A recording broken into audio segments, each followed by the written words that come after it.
कल्पना कीजिए कि जमीन के नीचे का वो पानी जिसे हम सदियों से सबसे सुरक्षित मानते आए हैं, मतलब जिसे निकालने के लिए पूरे देश में करोड़ों हैंडपंप लगे हैं, अगर वो पानी धीरे धीरे एक ऐसे जहर में बदल रहा हो तो जो बिना किसी गंध या रंग के सीधा शरीर में जा रहा है। बिल्कुल, एक ऐसा रसायन जो अंदर ही अंदर हड्डियों को खोखला कर दे। आज के इस खास चर्चा में हम इसी गंभीर सच्चाई का गहराई से विश्लेषण करने वाले हैं और साथ ही उस बड़ी कानूनी कोशिश पर भी बात करेंगे जो इसे रोकने के लिए हो रही है। सही कहा।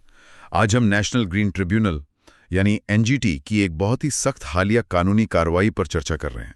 हमारे पास कुछ बहुत अहम कानूनी दस्तावेज हैं और सेंट्रल ग्राउंड वाटर अथॉरिटी यानी CGWA के डेटा भी हैं। हाँ, और इन दस्तावेजों से जो तस्वीर सामने आ रही है ना, वो काफी डराने वाली है। भारत के भूजल में आर्सेनिक और फ्लोराइड का स्तर सच में एक बहुत ही खतरनाक सीमा पार कर चुका है। जी, इन आंकड़ों को देखकर कोई भी घबरा सकता है। लेकिन देखिए, इस पूरी स्थिति की गहराई में जाने से पहले मैं एक बात बिल्कुल स्पष्ट कर देना चाहती हूँ। हमारी इस चर्चा का उद्देश्य किसी भी राजनीतिक दल या पक्ष का असमर्थन या विरोध करना बिल्कुल नहीं है। बिल्कुल नहीं। हमारा लक्ष्य सिर्फ उन सरकारी दावों, कानूनी फैसलों और आंकड़ों का निष्पक्ष विश्लेषण करना है जो हमारे स्रोतों में दिए गए हैं, ताकि जो जमीनी हकीकत है वो सामने आ सके। ये बहुत जरूरी है, क्योंकि किसी भी समस्या का समाधान खोजने से पहले उसके मूल कारणों को समझना बहुत जरूरी होता है। तो जहर आ कहां से रहा है? मतलब सुरक्षित पानी अचानक से जहरीला कैसे हो गया? CGWA की रिपोर्ट बताती है कि ये प्रदूषण मुख्य रूप से दो तरह का है। पहला है जियोजेनिक, मतलब जो प्राकृतिक है। देखिए, जमीन के नीचे जो चट्टानें हैं उनमें स्वाभाविक रूप से कई तरह के खनिज और रसायन मौजूद होते हैं। एक मिनट, अगर प्राकृतिक रूप से रसायन हमेशा से वहां थे तो फिर नुकसान आप क्यों हो रहा है? मेरा मतलब है, अब अचानक से ये इतनी बड़ी समस्या कैसे बन गई? क्योंकि ये जो प्राकृतिक प्रक्रिया है ना, ये अपनी स्वाभाविक गति से नहीं चल रही है। इंसानी गतिविधियों ने पूरे सिस्टम को असंतुलित कर दिया है। मतलब हमने खुद ही छेड़छाड़ की है। बिल्कुल। एक तरफ तो उद्योगों का जो बिना ट्रीट किया हुआ कचरा है वो जमीन में रिस रहा है, और दूसरी तरफ खेतों में उर्वरकों और कीटनाशकों का बहुत ज्यादा इस्तेमाल हो रहा है जो बारिश के पानी के साथ नीचे चला जाता है। अच्छा। लेकिन इन सबसे बड़ा कारण जो पूरी एक्वाफर यानी जलवृत्त की केमिस्ट्री को ही बदल रहा है, वो है भूजल का हद से ज्यादा दोहन, ओवर एक्सट्रैक्शन। मैं सोच रही थी कि सिर्फ पानी निकालने से बचा हुआ पानी जहरीला कैसे हो सकता है? मतलब जमीन के नीचे का पानी किसी खाली स्विमिंग पूल में तो भरा नहीं होता ना? हाँ, बिल्कुल नहीं। वो मिट्टी और रेत की परतों के बीच फंसा होता है। तो क्या ये एक स्पंज को जरूरत से ज्यादा निचोड़ने जैसा है? अरे वाह, स्पंज का ये उदाहरण तो बिल्कुल सटीक है ना? क्योंकि अगर हम एक गीले स्पंज को हल्के हाथों से दबाएं तो साफ पानी निकलता है, लेकिन अगर हम उसे पूरी ताकत लगाकर उसकी क्षमता से ज्यादा निचोड़ दें तो पानी के साथ साथ उसके बहुत अंदर गहराई में फंसी भी सारी गंदगी भी बाहर आ जाएगी। एकदम सही। हम धरती रूपी स्पंज को उसके रिचार्ज होने की गति से कहीं ज्यादा तेजी से निचोड़ रहे हैं। और वैज्ञानिक नजरिए से देखें तो जब जमीन से अंधाधुंध पानी निकाला जाता है तो जलस्तर बहुत तेजी से नीचे गिरता है। पानी कम होने से एक्यूफर के अंदर दबाव घट जाता है और उन गहरी परतों में ऑक्सीजन पहुंच जाती है जहां पहले कभी हवा नहीं थी। बाप रे! तो हवा जाने से क्या होता है? इस ऑक्सीजन के कारण चट्टानों में एक रासायनिक प्रतिक्रिया शुरू होती है जिसे ऑक्सीडेशन कहते हैं। विशेष रूप से जो गंगा ब्रह्मपुत्र बेसिन जैसे जलोढ़ या एल्यूवियल क्षेत्र हैं, वहां इसी बदलाव के कारण चट्टानों में सदियों से फंसा हुआ आर्सेनिक बाहर निकलने लगता है और फिर वो बचे हुए पानी में घुल जाता है। बिल्कुल वही स्पंज वाली बात।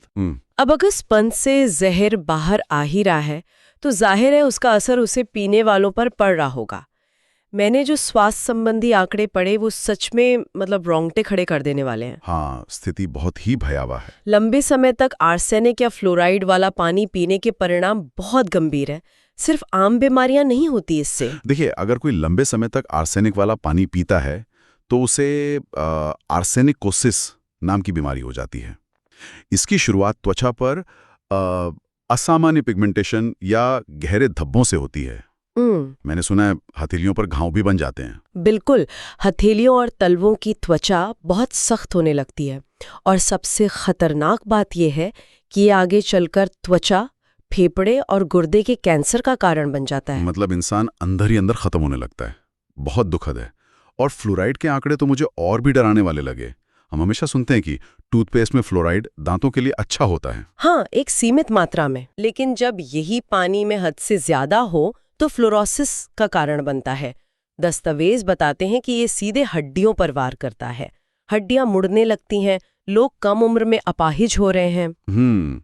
और इसका जो सामाजिक और आर्थिक असर है वो भी बहुत गहरा है।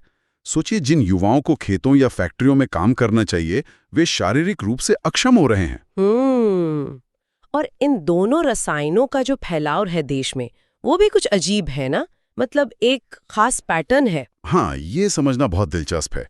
अगर हम भौगोलिक आंकड़ों पर नजर डालें तो पूर्वी और दक्षिणी पूर्वी क्षेत्र जैसे बिहार और पश्चिम बंगाल, वहां आर्सेनिक का प्रकोप बहुत ज्यादा है। अच्छा। लेकिन जैसे ही हम मध्य या पश्चिमी और दक्षिणी राज्यों की तरफ बढ़ते हैं, जैसे राजस्थान या कर्नाटक, वहां फ्लोराइड का कहर ज्यादा दिखता है। सच में?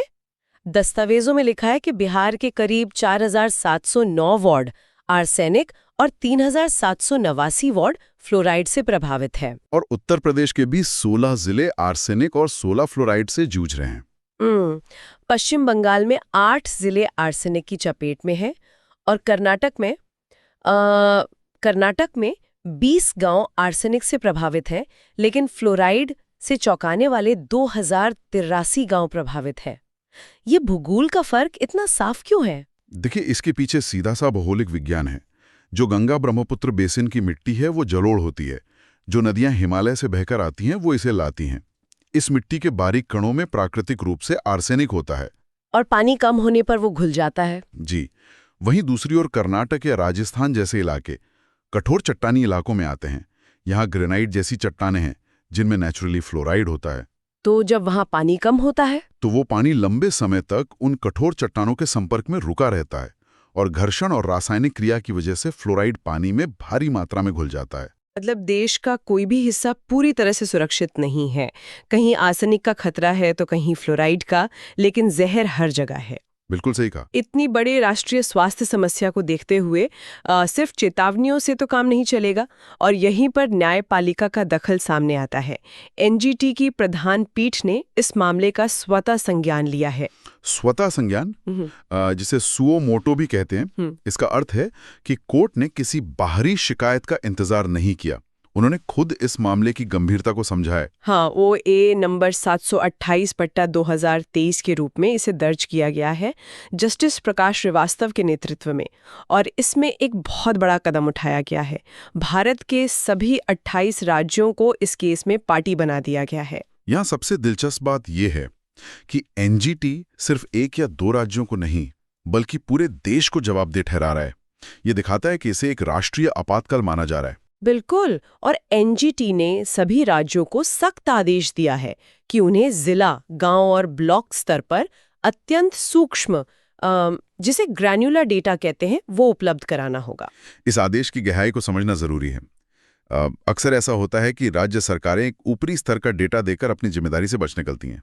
हाँ, वो तो है। लेकिन एनजीटी ने सेंट्रल ग्राउंड वाटर अथॉरिटी यानी CGWA को एक निगरानीकर्ता के रूप में बिठा दिया है, एक वॉचडॉग की तरह। उन्हें देखना है कि सुधार सिर्फ कागजों पर ना हो, और इसके लिए 17 अप्रैल की एक सख्त समय सीमा भी तय की गई थी। देखिए, डेटा इकट्ठा करना और रिपोर्ट मांगना कागजी तौर पर सुनने में बहुत अच्छा लगता है, लेकिन मेरा एक सवाल है, जब लोग रोज जहरीला पानी पीकर बीमार पड़ रहे हों तो क्या ये पूरी प्रक्रिया सिर्फ एक और लंबी सरकारी कागजी बाधा नहीं बन जाएगी? अब आपका सवाल बिल्कुल, क्योंकि कागज पर बारीक आंकड़े दर्ज कर लेने से किसी गांव के पानी का रंग या जहर तो नहीं बदल जाएगा ना। हमें डेटा की नहीं, तुरंत एक्शन की जरूरत है। आपकी ये चिंता बिल्कुल वाजिब है कि योजनाएं फाइलों में दब सकती हैं, लेकिन अगर हम वैज्ञानिक दृष्टिकोण से सोचें तो बिना सटीक डेटा के एक्शन लिया ही नहीं जा सकता। वो कैसे? सोचिए, अगर प्रशासन को यही नहीं पता कि किस जिले के किस ब्लॉक में आर्सेनिक है और किस में फ्लोराइड, तो वो वाटर ट्रीटमेंट प्लांट कहाँ और कौन सा लगाएंगे? अच्छा, अलग जहर के लिए अलग तकनीक चाहिए होती है। बिल्कुल, दोनों की तकनीक अलग है। इसलिए ये जो ग्रैन्युलर डेटा है ना, ये प्रभावी समाधान की पहली और सबसे जरूरी सीढ़ी है। तो चलिए जमीनी सच्चाई पर ही बात कर लेते हैं। एनजीटी के दबाव के बाद राज्य वास्तव में जमीन पर कर क्या रहे हैं? इस पानी को साफ करने के लिए कौन सी तकनीकें इस्तेमाल हो रही हैं? CGWA ने कुछ मुख्य तकनीकों का सुझाव दिया है। बड़े स्तर पर रिवर्स ऑस्मोसिस मतलब आरओ सिस्टम और आयन एक्सचेंज प्रक्रिया का इस्तेमाल हो रहा है। आरओ तो हम सब ने अपने घरों में देखा है, लेकिन ये आयन एक्सचेंज क्या है और ये दोनों बड़े स्तर पर कैसे काम करते हैं? जरा आसान भाषा में समझाइए। जरूर। आरओ को आप एक बहुत ही सख्त माइक्रोस्कोपिक बाउंसर मान सकते हैं। बाउंसर? हाँ, इसमें पानी को बहुत भारी दबाव के साथ एक ऐसी झिल्ली या मेम्ब्रेन से गुजारा जाता है जिसके छेद इतने बारीक होते हैं कि सिर्फ पानी के कण ही आर पार जा पाते हैं। और आर्सेनिक या फ्लोराइड वहीं रुक जाते हैं। बिल्कुल। उनके कण बड़े होने के कारण वहीं छन जाते हैं। और दूसरी तकनीक है आयन एक्सचेंज। इसे आप एक तरह की केमिकल अदला बदली कह सकती हैं। अच्छा। इसमें पानी को एक विशेष रेजिन से गुजारते हैं। ये रेजिन पानी में मौजूद खतरनाक फ्लोराइड आयनों को चुंबक की तरह अपनी तरफ खींच लेता है और उनके बदले में पानी में सुरक्षित आयन छोड़ देता है। अगर राज्यों की प्रगति रिपोर्ट देखें तो दावों की तो वैसे कोई कमी नहीं दिखती। दावों की तो कभी कमी नहीं होती। हाँ, जैसे बिहार सरकार का दावा है कि उन्होंने लगभग सभी प्रभावित इलाकों को कवर कर लिया है। उन्होंने 4000 से ज्यादा आर्सेनिक और 3000 से ज्यादा फ्लोराइड प्रभावित वार्डों में रिमूवल प्लांट लगाए हैं। और पश्चिम बंगाल भी 1500 से अधिक कम्युनिटी प्यूरिफिकेशन प्लांट लगा रहा है। साथ ही घर घर पाइप से साफ पानी पहुंचाने पर काम कर रहा है। लेकिन सबसे ज्यादा चर्चा में उत्तर प्रदेश का मॉडल है। उन्होंने जल जीवन मिशन का बहुत जोरदार तरीके से हवाला दिया है। जी, उनका दावा है कि अब 80% प्रभावित घरों में पाइप से साफ पानी पहुंच रहा है। उनकी रणनीति ये है कि अगर जमीन के नीचे का पानी जहरीला है तो उसे निकालने की बजाय दूर किसी सुरक्षित स्रोत से पाइप के जरिए पानी दे दिया जाए, ताकि लोग उस जहरीले पानी को पिए ही नहीं। बिल्कुल। यूपी के इस मॉडल को देखकर मेरे दिमाग में एक सवाल आ रहा है। अगर हम पाइप से साफ पानी देकर लोगों की जान बचा रहे हैं तो ये बहुत अच्छी बात है। तत्काल राहत के लिए ये जरूरी भी है। हाँ, बिल्कुल। लेकिन क्या इसका मतलब ये है कि हम उस प्रदूषित भूजल को वो एक्यूफर को बस वैसे ही जहरीला छोड़ रहे हैं? मतलब एक उदाहरण से समझते हैं। जी, बताइए। मान लीजिए किसी घर के बेसमेंट में बहुत सारा सड़ा हुआ कचरा पड़ा है, तो क्या बेसमेंट का दरवाजा हमेशा के लिए बंद कर देना और सिर्फ ऊपरी मंजिल पर रहना इस समस्या का असली हल है? क्या हमें उस बेसमेंट को, मतलब उस जलभृत को साफ करने की जरूरत नहीं है? क्या उसे बाईपास करना सही है? पर्यावरण संरक्षण की ये सबसे बड़ी दुविधा है और आपका बेसमेंट का उदाहरण इसे बहुत ही सटीक तरीके से समझाता है। लेकिन इसमें एक बात और जोड़नी होगी। क्या? बेसमेंट की दीवारें रिश्ती हैं। अरे हाँ। जमीन के नीचे का पानी कोई बंद कमरा नहीं है, वो एक बहती हुई भूमिगत नदी की तरह है। आज जो जहर एक इलाके के एक्वीफर में है वो कल बहकर किसी दूसरे साफ इलाके को भी दूषित कर सकता है। तो फिर सिर्फ पाइप का पानी देना तो काफी नहीं है? यही चुनौती है नीति निर्माताओं के सामने। उन्हें दो रास्तों के बीच संतुलन बनाना होता है।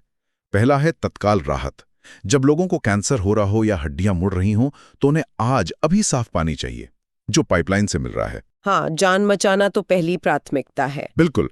लेकिन दूसरा रास्ता है दीर्घकालिक पर्यावरण सुधार।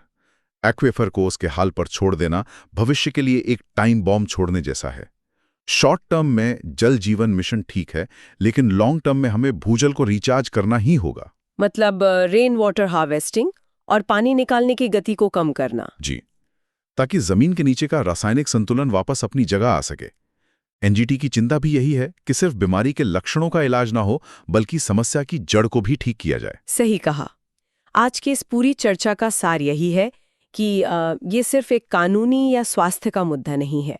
ये इस बात का जीता जागता सबूत है कि जब हम प्रकृति के साथ हद से ज्यादा छेड़छाड़ करते हैं तो वो किस तरह पलटवार करती है। और ये पलटवार बहुत ही शांत लेकिन बेहद घातक होता है। मेरा मानना है कि एनजीटी का जो हालिया कदम है वो उम्मीद की एक बड़ी किरण है। ये सुनिश्चित कर रहा है कि व्यवस्था इस अदृश्य जहर को नजरअंदाज ना करें। लेकिन इस कानूनी फैसले की असली परीक्षा अदालत के कमरों या सरकारी फाइलों में नहीं होगी। इसकी परीक्षा उन गांवों में होगी जहां लोग हर दिन पानी का इस्तेमाल कर रहे हैं। बदलाव जमीन पर दिखना चाहिए, फाइलों में नहीं। बिल्कुल सही। आज के इस गहन विश्लेषण को समाप्त करते हुए हम एक ऐसा विचार छोड़ना चाहते हैं जो शायद सबसे डरावना है। आज हमने देखा कि बहुत ज्यादा पानी निकालने से जमीन के नीचे का रसायन कैसे बदल गया। अब जरा भविष्य के बारे में सोचिए। जलवायु परिवर्तन का असर बढ़ रहा है, नदियां सूख रही हैं, ऐसे में पानी के लिए भूजल पर हमारी निर्भरता और भी ज्यादा बढ़ने वाली है। जाहिर है हम और गहरे बोरवेल खोदेंगे। तो क्या अपनी आज की प्यास बुझाने की इस होड़ में हम अनजाने में ही भविष्य के लिए एक और बड़े जहरीले संकट की ओर बढ़ रहे हैं? क्या हम उस स्पंज को और जोर से निचोड़ने की तैयारी कर रहे हैं, जिसमें अब सिर्फ जहर बचा है? ये एक ऐसा सवाल है जिस पर गंभीरता से विचार करने की जरूरत है। अगली बार तक के लिए सुरक्षित रहें और जागरूक रहें।